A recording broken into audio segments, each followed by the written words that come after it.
Terima kasih Datuk Yang Berdua kerana memberikan peluang kepada saya mengambil bahagian dalam pembahasan rancangan Malaysia ke-10 ini. Saya ingin membangkitkan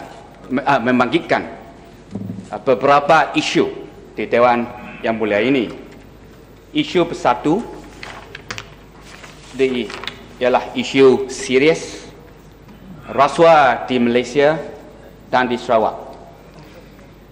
Datuk Yang Berdua, RMK 10 akan memedahkan pembangunan negara kita untuk 5 tahun yang akan datang.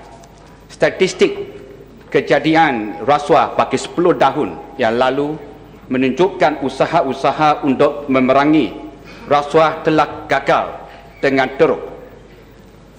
Gejala rasuah semakin serius dan berleluasa. Jika rasuah tidak dikawal, Malaysia akan bankrupt pada tahun 2019, bukan kerana subsidi tetapi rasuah.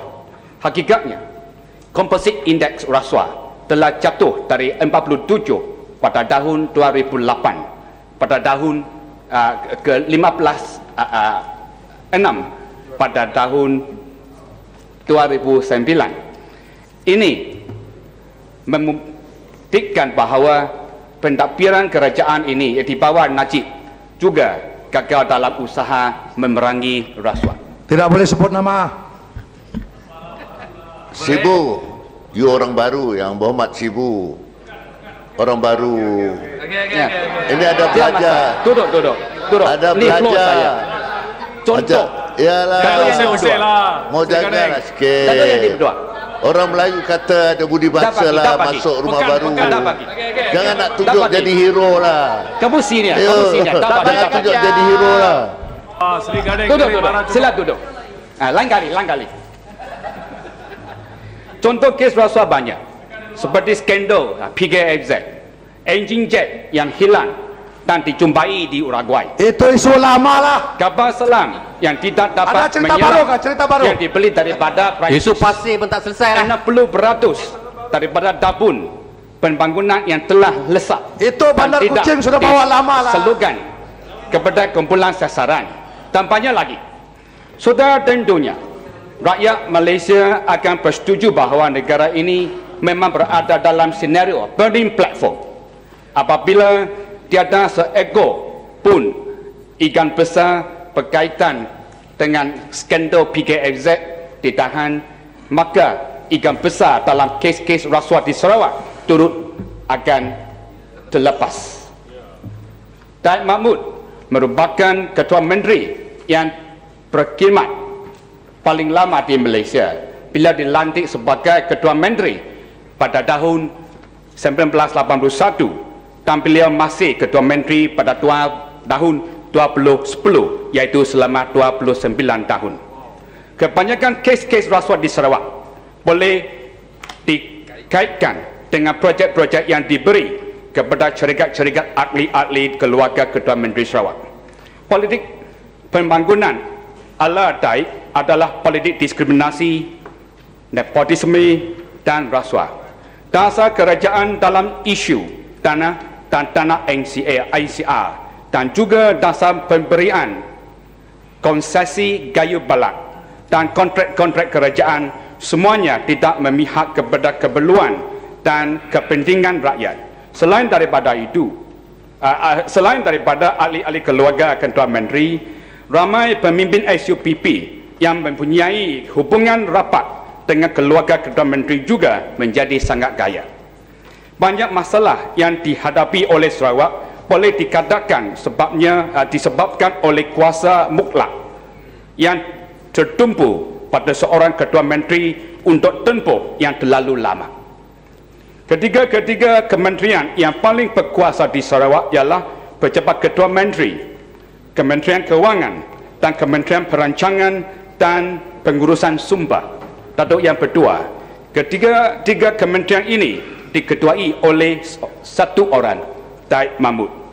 Dalam Bajet Negeri 2009, daripada operating expenditure kerajaan negeri Sarawak, kerajaan Sarawak sebanyak 1,189.6 juta ringgit Malaysia, 590.2 juta ringgit Malaysia ataupun lebih kurang setengah diperuntukkan kepada ketiga-tiga kementerian yang diketuai oleh Ketua Menteri Sarawak. Yang tertinggal hanya 519.4 juta Malaysian ringgit ataupun 50.4% untuk dikongsi oleh 10 kementerian yang lain. Penumpuan kuasa dan sumber dana dalam tangan satu individu adalah tidak sihat dan tidak berpatutan demi pembangunan demokrasi di Sarawak. Memetik kata-kata seorang ahli Lord Acton dengan izin, power tends to corrupt and absolute power corrupts absolutely. Datuk yang berdua, DAP dan Pakatan Rakyat memperjuangkan urus takbir yang baik. Rekod urus takbir di bawah Datuk Mahmud dan Barisan Nasional adalah sangat buruk. Syarikat-syarikat keluarga Taib menguasai kebanyakan kontrak dan kegiatan perniagaan yang memberi keuntungan lumayan kepada mereka. Manakala rakyat dan peniaga kecil menghadapi beban kehidupan yang sangat sukar. Tiga syarikat yang telah meraih keuntungan yang tinggi ialah kumpulan syarikat-syarikat CMS, Nan Chandra Sdn Bhd dan Titanium Management Sdn Bhd. MACC tidak patut pilih kasih. Ia seharusnya menyiasat semua yang disyaki terlibat dalam rasuah, termasuklah pemberian kontrak kerajaan pusat dan negeri di Sarawak. Isu kedua, Datuk Yang Berdua, isu-isu banjir. Banjir sentiasa berlaku di Sarawak. Ahli-ahli politik telah bercakap tentang isu ini bertahun-tahun, tetapi nampaknya kerajaan persekutuan tidak mengambil serius masalah ini. Kami diberitahu bahawa dua projek utama telah dilaksanakan di bawah rancangan Malaysia ke-9 di kawasan Kuching.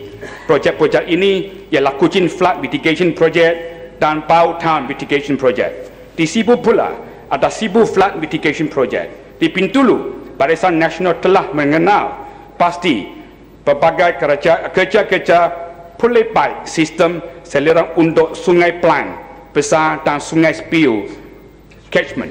Di Miri, Barisan Nasional berkata bahawa terdapat Miri Town Drainage Master Plan Study. Setakat mana projek-projek pengurangan bencana banjir ini berjaya, rancangan Malaysia ke-9 telah berakhir dan kami langsung tidak nampak kesan pengurangan banjir di bandar-bandar utama di Sarawak. Datuk Yang Berdua,